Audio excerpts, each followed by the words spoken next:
Пред да се осврнеме кон главната тема што е и денешниот состанок свикан, јас би сакал само да наведам неколку статистички податоци, се со цел да видиме кај се наоѓаат производителите на градежни материјали, вкупно индустријското производство во моментов, се со цел да извлечеме заеднички подобри заклучоци од сето тоа.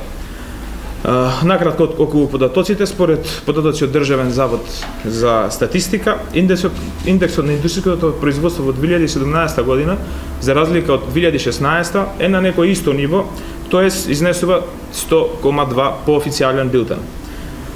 Вкупно кај рударството и вадење на камен во 2017 година, за разлика и по однос на 2016, забележено е мало намалување од 1,8%, додека кај вадење на други руди и камен, тоа намалувањето се движи во бројка од 2,2%. Ова го напоменувам вториот дел поготово затоа што сите концесионери кои се и тема на денешнава пресконференција се наоѓаат токму во таа група. Кај производство на други неметални минерални производи има наголемување од 10,9% за третиран производ, така да можеме да збориме конкретно за бројки. Значи, освен проценти, можеме конкретно и за бројки да збориме, а бројките го кажуваат следното. Дека во 2017 евидентиран е извоз во делот на рударство и вадење на камен од 47 милиони долари, додека увозот е на ниво од 12,5 милиони долари. Кај производство на други неметални минерални суровини, извозот изнесува 63 милиони долари, додека пак увозот изнесува 431 милион долари. По однос на овие статистики, ние како здружение во склоп на Стопанската комора, нашите реакции се наметнати посебно на делот на увозот на градежни материјали, поготово на оние градежни материјали чие производство го имаме во нашата земја. Тоа се керамичките тули, тоа е цементот, тоа се керамидите. Така да, само кратки споредбени податоци, извоз на керамички тули минатата година не е обавен во ниедна мера, додека увезени се 5 милиони долари керамички тули од други држави. По однос на извозот на цемент, извезен цемент во вредност од 16,6 милиони, увезен е 16,6 милиони долари, додека извезен е цемент во вредност од 14,5 милиони долари, а керамидите, увозот на керамиди се движи од 4 милиони долари, додека извозот се движи во вредност од 4,5 милиони долари. За ваквата состојба најголема причина е слободниот увоз, на кој што немаме забелешка на тоа како се води истиот. Нашите најголеми забелешки се во однос на контролата на увезениот материјал. На неколку наврати и по наша иницијатива и по иницијатива на нашите членки на здруженијето направени се тестови во кои што согледано е дека одреден квалитет на материјалот кој се увезува не ги задоволува стандардите. Од друга страна, често имаме проблеми со признавање на нашите производи, особено оние производи кои ги имаме за извоз. Така да, за истите потребно е да се обават додатни испитувања во земјите кај што се извезуваат, со тоа што се поскапува нашиот производ и станува неконкурентен во странство. За надминување на овој проблем како здруженијето имаме неколку чекори до сега направено. Еден од чекорите е нашата иницијатива, барем да земјите од регионот направиме една сертификација која би била единствена и би важила за сите, а вториот чекор е разговор со инспекциите и државните тела кои имаат влијание на увозот на градежните материјали, со кои што имаме на неколку наврати сретнато и веќе разговарано и се преземаат мерки во однос на нашите барања, но немаме ништо конкретно.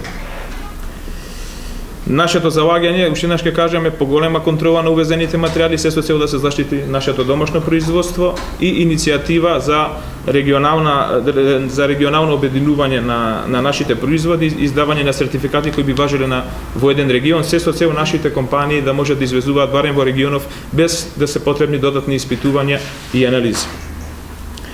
Вкупни компании за кои што денес говориме се 467 компании, од кои 135 се активни за вадење на камен, а 332 компании во делот на производство на други неметални производи. Секако, тука се во оваа група се и оние компании кои имаат добиени концесии за експлоатација на минерални суровини и оние компании кои вршат регулација на речни корита, а со тоа произведуваат и продаваат песок и чакал. со што се наметнува потребата од изградба на еден нов закон кој ќе ги поврзе барем и ќе го подигне на одредено ниво квалитетот на нашите компании, нивните производи, а тоа е законот за градежни производи. Значи се тоа што до сега го спомнавме е само една слика кај се наоѓа денес нашето индустријско производство, поготово производството на градежните материјали, а главна тема на денешниот состанок, како што кажавме, е законот за градежни производи. Законот за градежни производи е 2005 донесен, 2015 модифициран. Денес активно работиме како Комора и Сдружение, сме вклучени во измените и дополните кои се вршат на овој закон и сме стрекни што можеме да искажеме голема благодарност до Министерството за економија, со кое што имаме одлична соработка и можеме да кажеме дека овој закон е еден од законите кој е во понапредна фаза и очекуваме во многу брза иднина да се донесе како дефинитивен закон. Законот е сообразен и одговара на европските регулативи, така да честние што можеме и ние што бевме дел во измените на дополнувањето на овој закон. Со цел побрза и подобра имплементација на нашите членки, по однос на тоа дека големи измени ќе има имплементацијата на овој закон, него на законот за кој што бевме досега навикнати, ние извршивме во минатата година едукации во повеќе региони од земјата и едуцирани се над 100 компании по тоа што носи новиот закон, што треба да се очекува и што треба компаниите да превземат по однос на тоа. Новиот закон има една голема промена што тоа е дека го обврзува производителот во целост да е одговорен за производот. Значи производителот е целосно одговорен за производот, оценување и потврда на сообразност на истиот производ. За разлика од досегашниот атест кој го имавме при пласман на производи на пазар, тој сега атест во новиот закон е заменен со така наречена изјава за својства. Самиот производител издава изјава за својства, пред да издаде изјавата за својства, потребно е да е во координација со сертифицираните тела и телата кои вршат сертифицирање на производот и да добие сертификат за сообразност на фабричка контрола на производство. Малце поинаква структурата и линијата на добивање на производ кој би одел на пазарот и затоа мислевме дека е потребна таа едукација и затоа извршивме во минатата година во повеќе наврати. Именуваните тела за сертификација на градежните производи веќе се формирани, веќе имаат добиено дозвола од Министерството за економија да работат по новиот закон. Можеме да спомнеме дека тоа во Македонија се во моментов 3 компании, тоа е Градежен институт Македонија, тоа е Геинг фирмата и Заводот за испитување на материјали Зим Скопје. Они се веќе обучени, ги имаат сите потребни сертификати и можат одма да влезат во имплементација на овој закон. Но, што е најголем проблем не е донесувањето на законот и неговиот текст. Кажавме дека тоа е во одмината фаза и кажавме дека тоа е еден од законите што очекуваме прв да дојде на тема на усвојување и на имплементација. Најголем проблем во овој закон е имплементацијата. Имплементацијата на овој закон, ние се трудевме минатите години, пошто постојаше поголемиот дел од законот беше донесен, но заради тешката имплементација се одлагаше неговото целосно имплементирање. Со тоа што цениме дека дојде време веќе компаниите да почнат целосно да го имплементираат, а со тоа да се приближиме кон европските и меѓународни стандарди.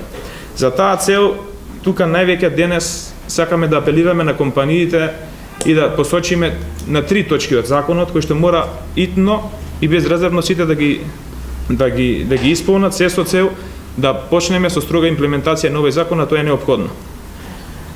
Првото е тоа што економскиот оператор кој пушта на пазар градежен производ од хармонизирано подрачје должен е производот да го согласи согласно новите нормативи до 39.2018 година. Тоа што значи? Тоа значи дека сите производители на градежни материјали, чии што стандарди се од хармонизирано подрачје, само да напоменам, хармонизирано подрачје се смета она подрачје кај што меѓународните стандарди постојат во Европска унија и на меѓународното, истите се преземаат и преку Завод за стандардизација, Институтот за стандардизација се применуваат на нашето и за нив нема никаков проблем.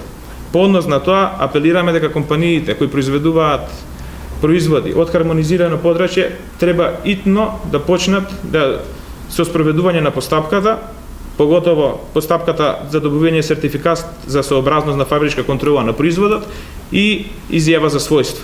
Се со цел до 39.2018 година да ги завршиме овие процеси и да почнеме на имплементирање на законот. Ова највише се однесува на концесионерите кои ги има ширум републиката.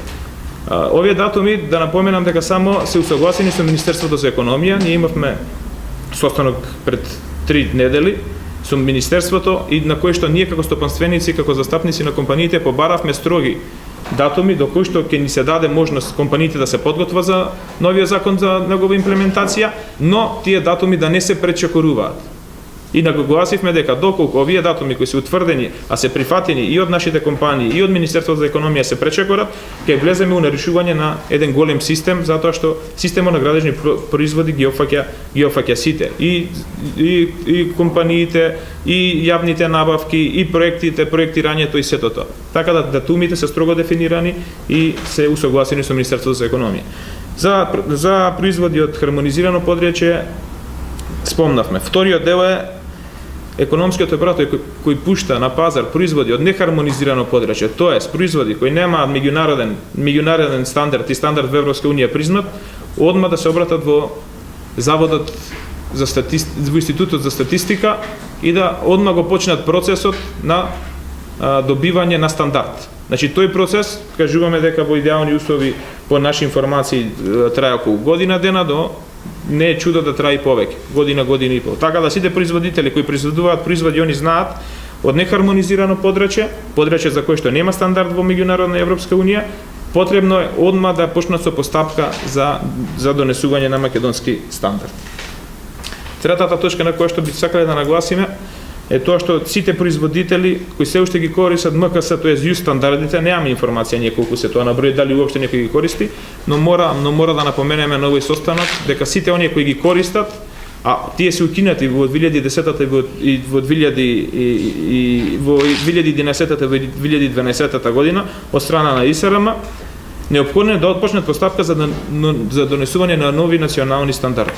Тоа се 3 точки по кои што компаниите би требало да ги знаат